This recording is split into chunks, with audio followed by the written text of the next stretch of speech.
இன்றைய செய்திகள். முதலில் தலைப்புச் செய்திகள். அரச ஊழியர்களுக்கு குறைந்தபட்சம் 25,000 ரூபாய் சம்பள அதிகரிப்பு, திங்கட்கிழமை இறுதி முடிவு. வெளிநாடுகளுக்கு செல்ல ஆசைப்படும் வடக்கு இளைஞருக்கு எச்சரிக்கை. யாழிற்கு விஜயம் செய்த பிரதமர் ஹரணி பல்வேறு முக்கிய நிகழ்வுகளில் பங்கேற்பு. யாழ் கொழும்பு தொடர்ந்து சேவை, வெளியான மகிழ்ச்சி தகவல். கனேடிய மக்களுக்கு விடுக்கப்பட்டுள்ள எச்சரிக்கை.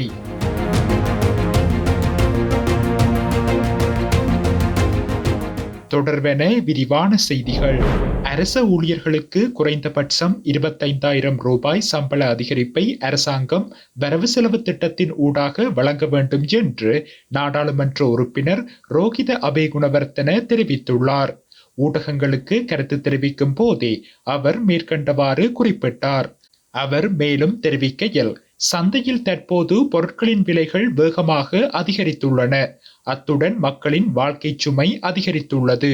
இவற்றையெல்லாம் கருத்திற்கொண்டு வரவு செலவு திட்டத்தின் ஊடாக மக்களுக்கு இந்த அரசாங்கம் நிவாரணத்தினை வழங்க வேண்டும். உயர்ந்துள்ள வாழ்க்கை சுமைக்கமைய அரச ஊழியர்களின் தற்போதைய சம்பளம் அவர்களுக்கு முழு மாதத்திற்குமான தேவைகளுக்கு போதாது. அரச ஊழியர்களின் தற்போதைய சம்பளத்தை கொண்டு மாதத்தில் 2 வாரங்களை மாத்திரமே கொண்டு செல்ல முடியும். எனவே அவர்களுக்கான சம்பள அதிகரிப்பை அரசாங்கம் வரவு செலவு திட்டத்தின் ஊடாக மேற்கொள்ள வேண்டும். எதிர்வரும் திங்கட்கிழமை ஜனாதிபதியினால் வரவு செலவு திட்டம் சபையில் முன்வைக்கப்படவுள்ளது. இந்த வரவு செலவு திட்டத்தின் ஊடாக தங்களது சம்பளம் அதிகரிக்கப்படும் என்ற பாரிய எதிர்பார்ப்பு அரச ஊழியர்களிடம் உண்டு. இவ்வாறான நிலையில் அதிகரித்துள்ள வாழ்க்கை சுமையை கருத்திற்கொண்டு குறைந்தபட்சம் அரச ஊழியர்களுக்கு 25,000 ரூபாய் வரையில் சம்பளம் அதிகரிக்கப்பட வேண்டும் என குறிப்பிட்டுள்ளார். தற்போது இலங்கையில் வெளிநாடுகளுக்கு அனுப்பி வைப்பதாக ஆசை வார்த்தைகளை கூறி இளைஞரை ஏமாற்றி பணம் பறிக்கும் சம்பவங்கள் வடக்கில் அதிகரித்துள்ளதாக போலீசார் தெரிவித்துள்ளனர்.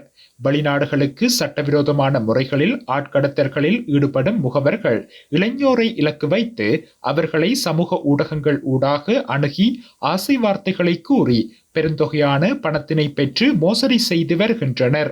இது குறித்து யாழ்ப்பாணம், மானிப்பாய், கிளிநொச்சி உள்ளிட்ட போலீஸ் நிலையங்களில் முறைப்பாடுகள் கிடைக்கப்பெற்றுள்ளன.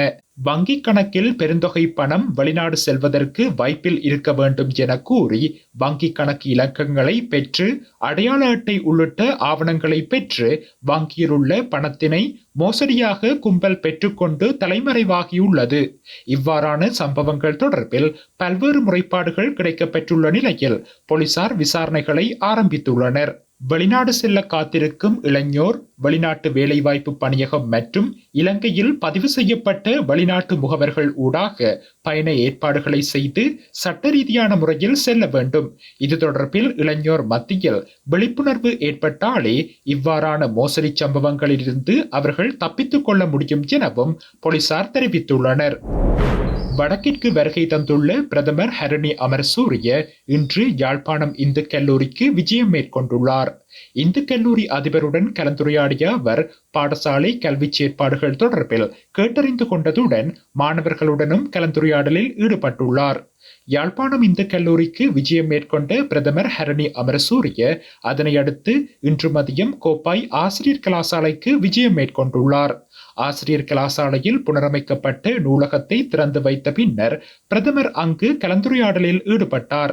இந்த நிகழ்வில் வடக்கு மாகாண ஆளுநர் வேதநாயகன், கடற்தொழில் அமைச்சர் ராமலிங்கம் சந்திரசேகர், நாடாளுமன்ற உறுப்பினர்களான ஸ்ரீ பவானந்தராஜா, ரஜீவன், ஜெயச்சந்திரமூர்த்தி, ஆசிரியர் கலாசாலை அதிபர் லலிசன் மற்றும் கல்வி திணைக்கள உத்தியோகஸ்தர்கள் ஆகியோர் கலந்து கொண்டனர்.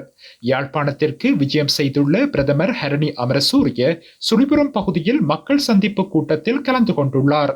இன்று பிற்பகல் 2 மணியளவில் யாழ் சுழிபுரம் வழக்கம்பெறை முத்துமாரி அம்மன் கோவில் வளாகத்தில் மக்கள் சந்திப்பில் ஈடுபட்டுள்ளார். குறித்த கூட்டத்தில் கடற்தொழில் அமைச்சர் ராமலிங்கம் சந்திரசேகர், தேசிய மக்கள் சக்தியின் நாடாளுமன்ற உறுப்பினர்களான ஜெயச்சந்திரமூர்த்தி, ரஜீவன், சண்முகநாதன், ஸ்ரீ பவானந்தராஜா, கட்சியின் தொகுதி அமைப்பாளர்கள், பொதுமக்கள் என பலரும் கலந்து கொண்டுள்ளனர். யாழ்ப்பாண மாவட்டத்திற்கு வருகை தந்த பிரதமர் இன்று பல்வேறு நிகழ்வுகளிலும் பொதுமக்கள் சந்திப்புகளிலும் பங்கேற்க உள்ளமை குறிப்பிடத்தக்கது. கொழும்பு கோட்டை தொடக்கம் யாழ் காங்கேசன்துறைக்கு இடையிலான இரவு நேர தபால் தொடருந்து சேவை மொரட்டுவவில் இருந்து தனது சேவையை ஆரம்பிக்க உள்ளது. குறித்த தொடருந்து சேவையானது நேற்று இரவு முதல் சேவையை ஆரம்பித்துள்ளதாக தொடருந்து திணைக்களம் தெரிவித்துள்ளது. காங்கேசன்துறை வரை செல்லும் இந்த தொடருந்து சேவையை வெள்ளவத்தையில் இருந்து ஆரம்பிக்குமாறு மக்கள் கோரிக்கை விடுத்திருந்தனர். இந்நிலையில் இரவு தபால் தொடருந்து சேவை மொரட்டுவையில் இருந்து தனது சேவையை ஆரம்பித்துள்ளது. அதன்படி மொரட்டுவ புகையிரத நிலையத்திலிருந்து மாலை 6:55 மணிக்கு புறப்படும் காங்கேசன்துறை இரவு நேர அஞ்சல் தொடர்ந்து கல்கிசை, தெஹிவளை மற்றும் வெள்ளவத்தை தொடர்ந்து நிலையங்களில் நின்று கோட்டை தொடர்ந்து நிலையத்தை அடைந்து இரவு 8 மணிக்கு கோட்டை தொடர்ந்து நிலையத்திலிருந்து புறப்படும் என குறிப்பிடப்பட்டுள்ளது.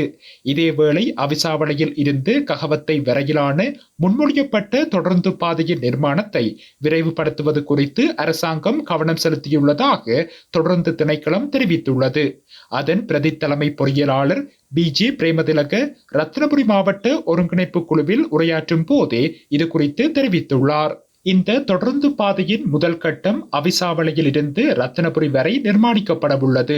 இரண்டாம் கட்டம் ரத்தினபுரியிலிருந்து ககவத்தை வரையிலும், மூன்றாம் கட்டம் எம்பிலப்பட்டிய சூரியவெவ மத்தள ஊடாக ஹம்பாந்தோட்டை துறைமுகம் வரையிலும் நிர்மாணிக்கப்பட முன்மொழியப்பட்டுள்ளதாக பிரேமதிலக மேலும் தெரிவித்துள்ளார்.